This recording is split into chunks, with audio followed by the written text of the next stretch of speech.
Yo guys, what's up? Brandon Body Logic here at the HyperHuman Headquarters, and we are back with another video.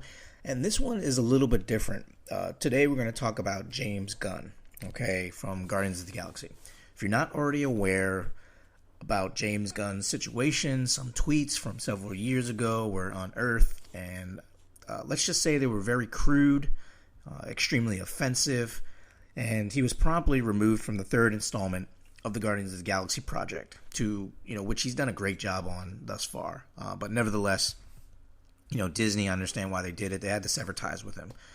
If you don't know about the tweets, you can go check them out yourself. They're pretty bad. When I first heard about this, I was shocked. And then I was angry because, James Gunn's really good at, Guardians of the Galaxy. He has a really good handle on it. He does these movies really well.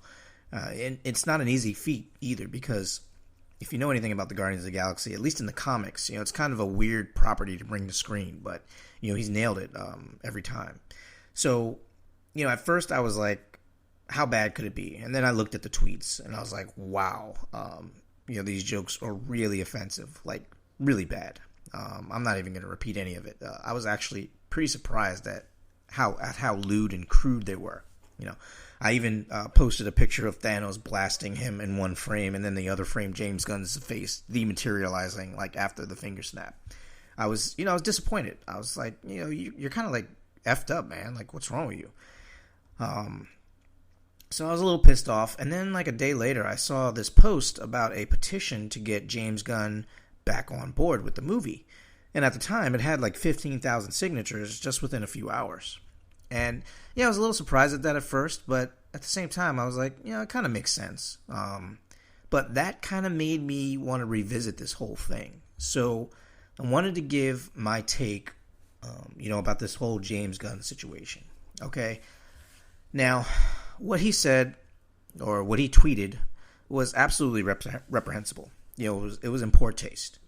And, you may be wondering or maybe asking, like, how could a person be so crude? Well, let's not forget that James Gunn is a comedic writer. And comedians tend to have a flair or an edge for what would be considered dark humor or, vulgarity. It's a very common feature with comedians. It's not a mystery. And while James Gunn may not have been an actual comedian, his ideas about comedy are based around all of the aspects and facets of comedy, and he was just expressing them through movies. He wasn't on stage like a Louis C.K. or something like that. Also, Gunn is a creative, and creative people are weird. They see the world differently and they approach it differently. They can identify things that are like abstract. So while I think what he did was in poor taste, I'm very careful, and I'm judging the decision he made to actually follow through, not the thoughts that he had about them himself or his approach. And that leads me to the next point, because his approach, it's dark and offensive, but at the same time, it may have played a role in his ability to write really well for the Guardians movies. You can't really finesse that kind of product unless you go out on the fringes, no matter how dark or light it is. And James Gunn was writing for superheroes, but, he's a superhero himself. He's kind of like on this, or he was on this hero's journey. And a hero has to be a fool, a jackass. You don't have to mess up first in order to be a hero at all. In fact, Dr. Jordan Peterson talks about this in a psychological talk.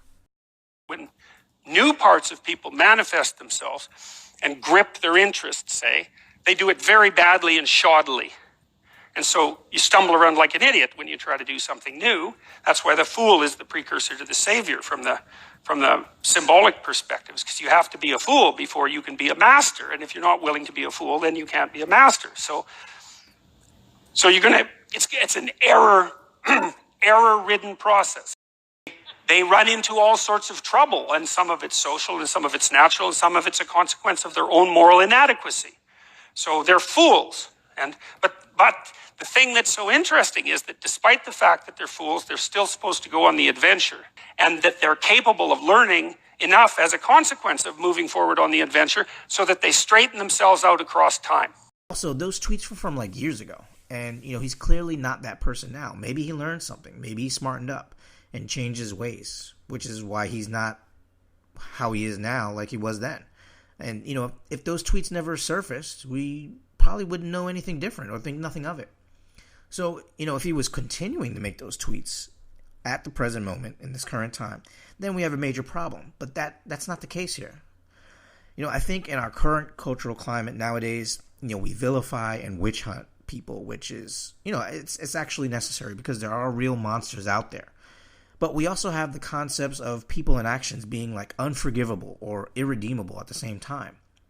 The fact that we haven't clearly distinguished those lines, that's a problem because we don't want to equate, we want to be careful and not equate James Gunn as being a horrible person that tweeted some offensive joke several years ago to someone like a Larry Nassar who sexually abused 300 women on the gymnastics team over decades. That's not the same thing. That's apples and oranges. I think it's important to build into the vigilance for justice, of these problems that we have in our culture. A program for redemption. We can't just throw the baby out with the bathwater.